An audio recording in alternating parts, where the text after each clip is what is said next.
ডিভিশনের মধ্যে বর্ডার এলাকায়, সীমান্ত এলাকায় যে মানুষজনেদের বাস, তাদের ওপরে পুলিশ এবং বিএসএফ এবং প্রশাসন তাদের যৌথ নির্যাতন, নানানভাবে মানুষকে হ্যারাস করা, মারধর করা, গুলি করা, মানুষকে হত্যা করা, মহিলাদের ওপর নির্যাতন, নানানভাবে এই ঘটনাগুলি ঘটে চলেছে।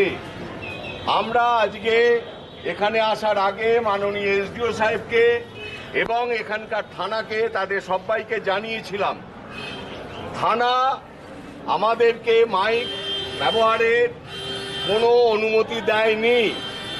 আমরা তাই মাইক ছাড়াই মানুষকে জানানোর জন্যে আমরা এগুলোকে করতে পারিনি। ওরা গণতন্ত্র, যেটা দেশের গণতন্ত্র মানে হচ্ছে যে অন্য মানুষের কথাটা শোনা, শুধুমাত্র সরকারের কথাটা নয়, সাধারণ মানুষের কথাটা শোনাটার নাম হচ্ছে গণতন্ত্র। আমাদের এখানে দীর্ঘকাল ধরে আমাদের এখানে এই গণতন্ত্রটির বড় অভাব পরিলক্ষিত হচ্ছে। এসডিও, যিনি মহকুমার প্রধান, তার দায়িত্ব তার মহকুমা এলাকায় নাগরিকরা যাতে সুখে শান্তিতে থাকতে পারেন, এটি হচ্ছে না। এইটার জন্যেই আমরা আজকে এই আপনাদের হয়ে এখানে স্মারকলিপি দিতে যাওয়া হবে।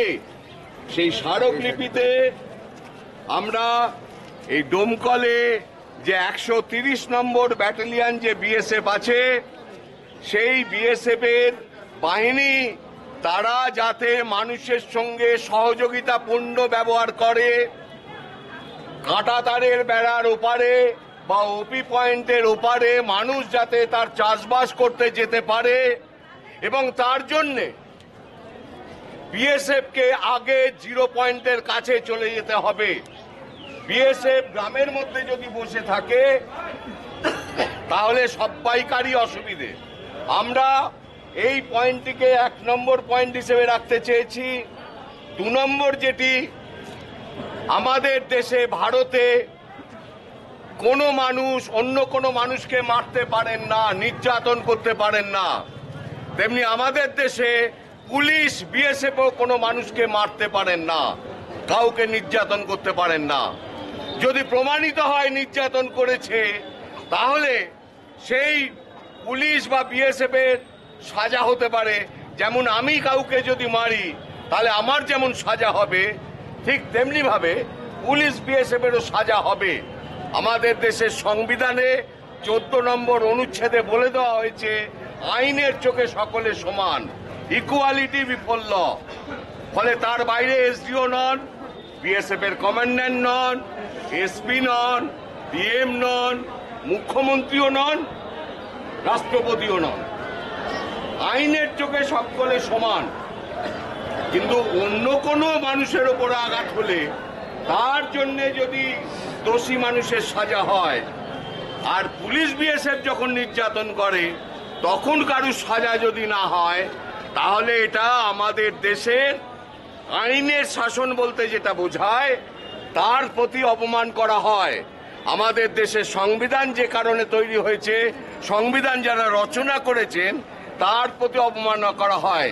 এসডিও অফিসের ওপরে ওই যে তেরঙ্গা পতাকাটা উঠছে, এটা তার প্রতি অপমান করা হয়। আমরা দেশের মানুষ হিসেবে আমাদের দেশ, আমাদের আইন, এটা সম্পূর্ণভাবে লাগু হোক। শুধুমাত্র কিছু জনের জন্য আইন, অন্য কিছুর জন্য আইন নেই, এই ব্যাপারটিকে করা বন্ধ করতে হবে।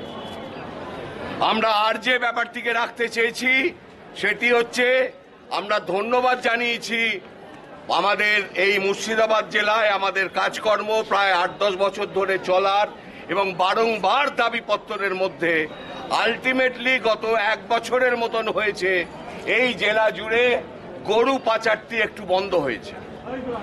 এবং আমাদের দাবি মেনে বিএসএফ এর ডিজি দিল্লিস্থ, তাদের যে সবথেকে সর্বোচ্চ পদাধিকারী ব্যক্তি, তারা অর্ডার দিয়েছেন যে বাংলাদেশ এবং ইন্ডিয়ার বর্ডার, মানে পশ্চিমবঙ্গ বাংলাদেশের যে সীমান্ত, সেখানে গুলি চালানো বন্ধ করতে হবে। এখানে প্রচুর মানুষ আছেন, আমি চোখের সামনে দেখতে পাচ্ছি, যারা কেউ তার ছেলেকে, কেউ স্বামীকে তারা খুইয়েছেন। এখানে কয়েকজন মাকে দেখতে পাচ্ছি, যারা তাদের 4টে বাচ্চা ছেলেকে গত বছরের আগের বছর 1 জানুয়ারির দিন জলেতে ডুবিয়ে মেরে দেওয়া হয়েছে। 4টে বাচ্চা ছেলেকে, 13-14 বছরের বাচ্চা, পিকনিক করতে গেছিল, তাদের ডুবিয়ে মারা হয়েছে। কিন্তু এসডিও তিনি যখন মহকুমার আমাদের শাসন তার হাতে, তার এটা দেখার দরকার এই নিঃশাস্তিকরণ, কারু সাজা হবে না উর্দিধারী বাহিনীর, এইটাকে বন্ধ করা। ইতিমধ্যে আমাদের অভিযোগের ভিত্তিতে মুর্শিদাবাদ জেলায় এই পর্যন্ত ন্যাশনাল হিউম্যান রাইটস কমিশনের অর্ডারে মোট 7টি পরিবার 5 লক্ষ টাকা করে ক্ষতিপূরণ পেয়েছে। আমরা এতে সন্তুষ্ট নই। আমরা চাই সব কটি ক্ষেত্রেই নির্যাতনকারী যারা নির্যাতন করেছেন তাদের সাজা দেওয়া হোক, এবং যাদের ক্ষতি হয়েছে তাদের উপযুক্ত ক্ষতিপূরণ দেওয়া হোক। এই হচ্ছে আমাদের সংক্ষিপ্ত দাবি। আমরা এই ডেপুটেশন আজকে দেবো। আপনাদের কাছে অনুরোধ, অনেক কষ্ট করেছেন, এখানে আমরা ফিরে না আসা পর্যন্ত আপনারা এখানে দাঁড়িয়ে থাকবেন। একটু এক জায়গায় দলবদ্ধ হয়ে না হয়ে একটু ছড়িয়ে ছিটিয়ে দাঁড়ান।